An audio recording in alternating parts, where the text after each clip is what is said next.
आंनि अनजालि फरायसाफोर दिनै एचएस सेकेन्ड इयारनि MIL क्लास लानो आं नागिरदों।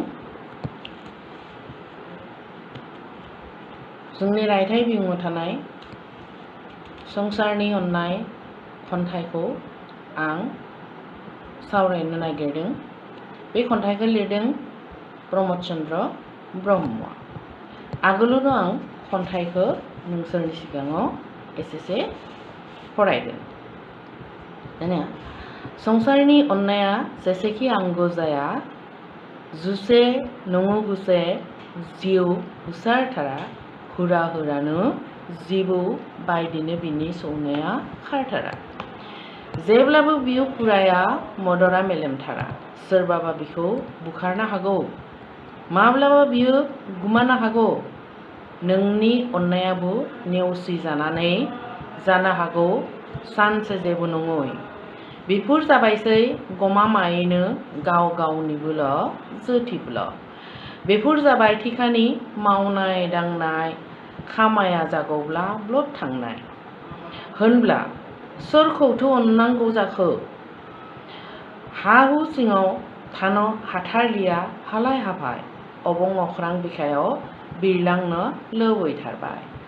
आं लुबैयो अननाय ओरैबायदि जायजों खारगोन जेब्लायनि गांनाय मानि रावबो बुखानो हायि।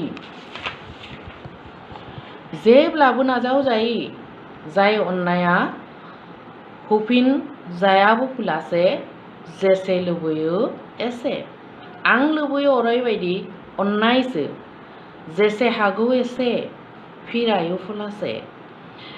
नेवसि जाब्लाबो जिया गोदै सैमा बायसा नङासै। हाबाब बेबायदि अननाय बाबाव मोननाय हाबाब बाबाव मोननाय।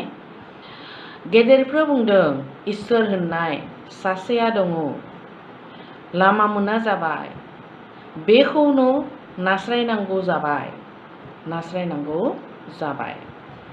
दानिया फरायसाफोर आं खन्थाइगिरिनि सिनायथि आरो खन्थाइनि सार बाहागोखौ सावरायगोन। दानिया खन्थाइगिरिनि सिनायथि। 1916 मायथाइयाव क'क्राझार जिल्लानि गदामारि गामियाव प्रमद चन्द्र ब्रह्मनि जोनोम जायो। 1992 मायथाइयाव बिथाङा रुंसारि जायो। अलंबार, हाथरखि हाला, सानस्रि आरो मुस्रि मुंनि लाइसि बिथाङा सुजुदोंमोन। गोदान आरो गोजाम मेथाइ आरो खन्थाइफोरखौ बुथुमना सनाखि बिजाब मुंनि गांसे खन्थाइ बिजाब 1968 मायथाइयाव सुजुना दिहुनो।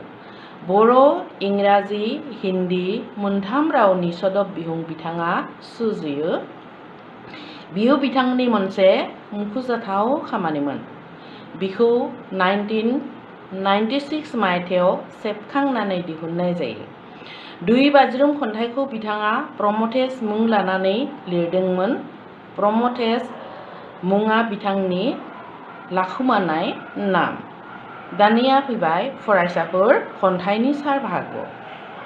संसारनि अननाय खन्थाइया रुंसारि प्रमद चन्द्र ब्रह्मनि दोंसे गोजाम खन्थाइ।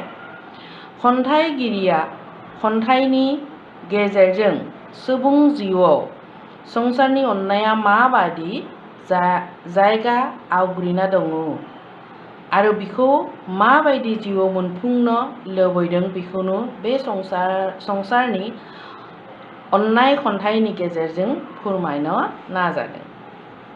खन्थाइनि बायदिब्ला संसारनि अननाया सुबुंनि जिउआव जेसेखि आंगो जाया मानो बे अननायखौ सुबुङा खाथियाव मोननो हास्थाया मानो बेखौ जों रावबो मोनफुंजोबनो हाया। बे अननायखौ लानानै जों जेसेखि थांना थानो नाजाया मानो बिनि गेजेरजोंबो हुरा हुरानो जिबौ बादिनो बिनि सौनायाबो खारथारा होननानै खन्थाइगिरिया बुंदों।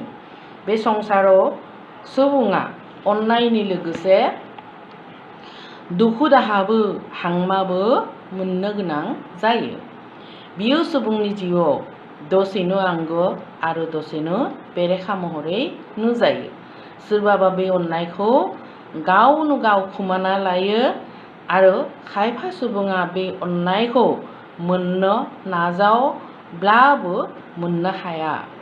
संसारनि बे अननाया सुबुंनि जिउआव गाव गावनि खामानि मावनाय दांनायनि सायावल' निर्भर खालामो। जेरैबायदि थिखानि खामानि मावनाय। खामानिया एबा मावनाया जोबब्ला ब्लड गुबुन दाबसेयाव मावहैनाय बायदि।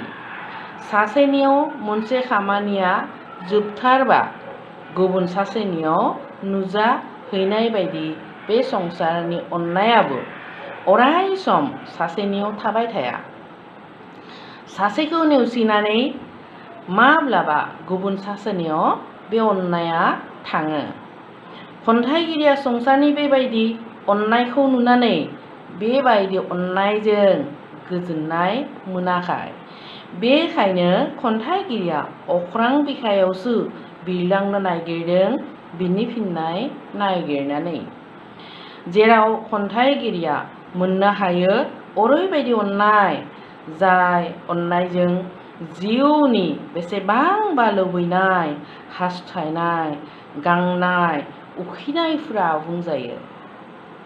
जाय अननायखौ खन्थाइगिरिनिफ्राय रावबो बोखारना लांनो हाया, जेब्लाबो रावजोंबो नाजावजाया। जाय अननायखौ खन्थाइगिरिनिफ्राय रावबो लांफिननो हाया, नाथाय बेबायदि अननायखौ बाबाव मोननो बेखौ रावहाबो गाव मोनफुंनायनि खाबु गैया।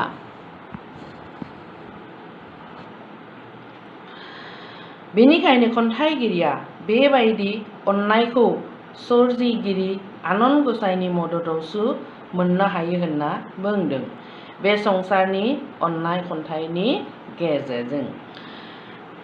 आंनि अनजालु अनजालि फरायसाफोर, खन्थाइ सावरायनाया एसेयावनो जोब्बाय। गोजोन्थों।